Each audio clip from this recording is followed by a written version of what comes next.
Hello everyone, welcome back to our channel software institute. आज की इस क्लास में मैं आप सभी को बताने वाली हूँ ड्रीम वेवर के अंदर फॉर्मेट मेन्यू के ऑप्शंस के बारे में। फॉर्मेट मेन्यू एक ऐसा मेन्यू होता है जिसके अंदर हम अपने जो वेबसाइट के अंदर जो हम टेक्स्ट यूज़ कर रहे हैं, इमेजेस यूज़ कर रहे हैं, उनकी फॉर्मेटिंग्स को आप इजीली यहाँ से चेंज और मॉडिफाई कर सकते हैं। तो चलिए बिना देर के हम क्लास को स्टार्ट करते हैं। Mastering format menu options in Adobe Dreamweaver. Welcome to this presentation. We will cover Dreamweaver's format menu.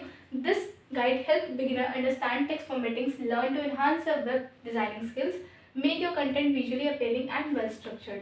तो इसके अंदर हम सीखने वाले हैं फॉर्मेट मेन्यू के बारे में। जितने भी हमारे फॉर्मेट मेन्यू के अंदर जितने भी ऑप्शंस हैं, ये ज़्यादातर यूजफुल होगी बिगिनर्स के लिए जिन्होंने अभी ड्रीम वेवर को यूज़ करना जस्ट स्टार्ट ही किया है। So first is inheriting text blocks. एक तो होता है इसमें ऑप्शन हमारा इंक्रीज इंडेंट और एक होता है डिक्रीज इंडेंट। ये जो ऑप्शंस आप देख रहे हो इनका यूज़ होता है कोड व्यू में। कोड व्यू में आप देखेंगे कि जब भी आप अपनी वेबसाइट में कोई भी डिज़ाइनिंग करते हो तो डिज़ाइनिंग के साथ साथ साइड में कोड व्यू हमारे सामने शो करता है। एक तरफ तो डिज़ाइनिंग शो कर रही होता है और एक तरफ हमारा कोड व्यू होता है।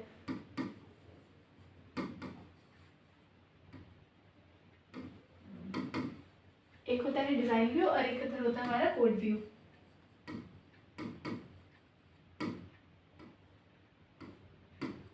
ठीक है, ये दो व्यू हमारे सामने शो करता है। तो जब भी आपको डिजाइनिंग करते हो साथ साथ उसमें देखते हो कोड क्रिएट होता है और उस कोड व्यू में आपको यहाँ पर 1 2 3 4 इस तरीके से सारे कोड्स इस तरीके से मेंशन होते हैं। तो इंक्रीज इंडेंट क्या करता है? Basically increase the indentation left margin of text, add space from the left side, moves the text inward, structuring content like codes, create subsections, add visual hierarchy to your.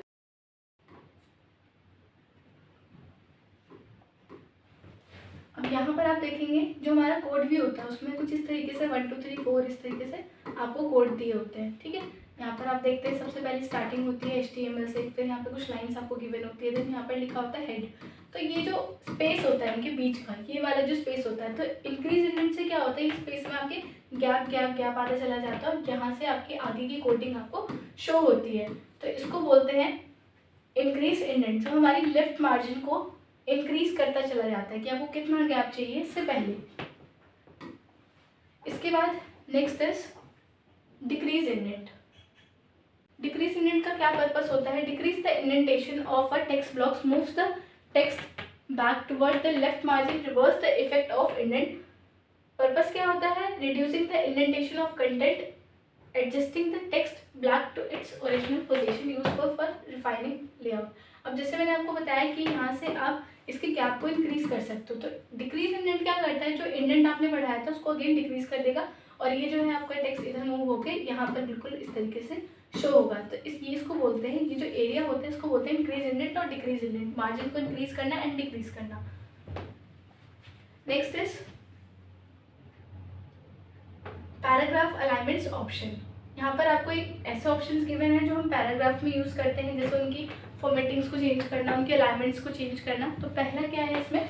Left align, text align to the left margin, text align to the left margin, a standard alignment options. यहाँ पर क्या है, जो भी आप text type कर रहे हो वो इस तरफ आएगा लेफ्ट साइड में।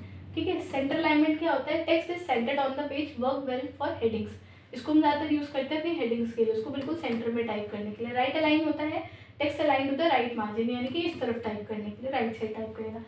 Text is evenly spaced between margin, created a clean look. Justify क्या करता है? जिसमें इधर और इधर का पोर्शन बिल्कुल इक्वल होता है। आपका टेक्स्ट वेल डिस्ट्रीब्यूटेड होगा, यहाँ से लेके यहाँ तक पूरा कंप्लीट जाएगा, कोई एक्स्ट्रा स्पेस नहीं होता, बोथ साइड्स आर इक्वल, इसमें ऐसा होता है।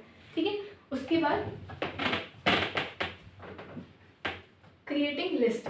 जब आप लिस्ट को क्रिएट करते हैं तो उसमें बुलेट लिस्ट, ऑर्डर्ड लिस्ट का यूज़ करते हैं। अब इनको ज़रा समझते हैं कि ड्रीम वेवर में कैसे काम होता है। ऑर्डर्ड लिस्ट बोलते हैं, इसकी जो मतलब कोड व्यू होती है, जो कोडिंग इसकी होती है वो होती है OL, ordered list. Numbered list R for steps, means अगर आपने नंबर्स में से कुछ लिखना है तो आप ऐसे मेंशन कर सकते हैं ऑर्डर्ड लिस्ट में। कुछ ऑप्शंस के नेम दे दिए, कुछ सिलेक्शंस के नेम दे दिए, 1 2 3 4 करके इस तरीके से।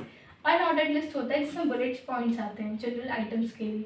जैसे आपने यहाँ पे कुछ ऐसे बुलेट्स में कुछ चीज़ें दिखा दी, computer, laptop, printer, pen drive, इसको बोलते हैं अनऑर्डर्ड लिस्ट। इसके अलावा organizing info list, organize information clearly, improve readability, enhance structure. तो इसमें आपको और भी सारे ऑप्शंस मिल जाते हैं जिनमें आप और कोडिंग्स का यूज़ कर सकते हैं और तरीके से इसमें ये पॉइंट्स आप बना सकते हैं। So next is applying style. First is predefined style, applying formatting formatting styles to text, style can be set via HTML। तो प्री डिफाइंड स्टाइल क्या होता है, जिसमें आप HTML की फॉर्मेटिंग्स को इजीली यूज़ कर सकते हैं, यानी कि जो टेक्स्ट होता है हमारा उसके ऊपर स्टाइल्स को ऐड करना। CSS और apply CSS rule two elements, change fonts and images, consistency, maintain consistency in design, create a uniform look. तो ये सारे ऑप्शंस होते हैं अप्लाइंग से, कि जो भी हमारा टेक्स्ट है, जो भी हमारे इमेजेस है, उनके अंदर हम HTML और CSS एलिमेंट्स को यूज़ करके डिफरेंट डिफरेंट स्टाइल्स ऐड कर सकते हैं। Next we have working with colours.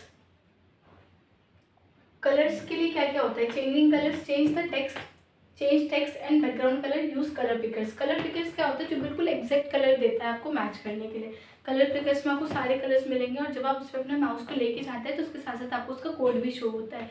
तो आपको जो भी कलर यूज़ करना है अपने टेक्स्ट और बैकग्राउंड के लिए वो आप यहाँ पे यूज़ कर सकते हैं। Pre size selection, use HEX का मतलब होता है हेक्साडेसिमल कलर मोड। RGB का मतलब होता है रेड, ग्रीन, ब्लू, ये है RGB के फुल फॉर्म। HEX का मतलब होता है हेक्साडेसिमल। तो ये कलर मोड्स होते हैं अलग अलग। फिर है HSL का मतलब होता है ह्यू, सैचुरेशन एंड लाइटनेस। तो ये होता है हमारा ह्यू का फुल फॉर्म। तो इनको आप इजीली अपने टेक्स्ट में, अपने इमेजेस में इन कलर मोड्स को इजीली चेंज कर सकते हैं for background colour and for text colours. Achieve precise colour selection, तो ये होता है। उसके बाद visual appearance, enhance the visual appear of your content, make it more engaging. तो इनका यूज़ करके आप अपने टेक्स्ट को, अपने जो भी बैकग्राउंड कलर्स को और ज़्यादा इंगेजिंग और स्टनिंग लुक दे सकते हैं। So this is the last slide and I hope कि आपको ये क्लास समझ में आई होगी। If you have any doubt then you can ask me freely. Thank you so much.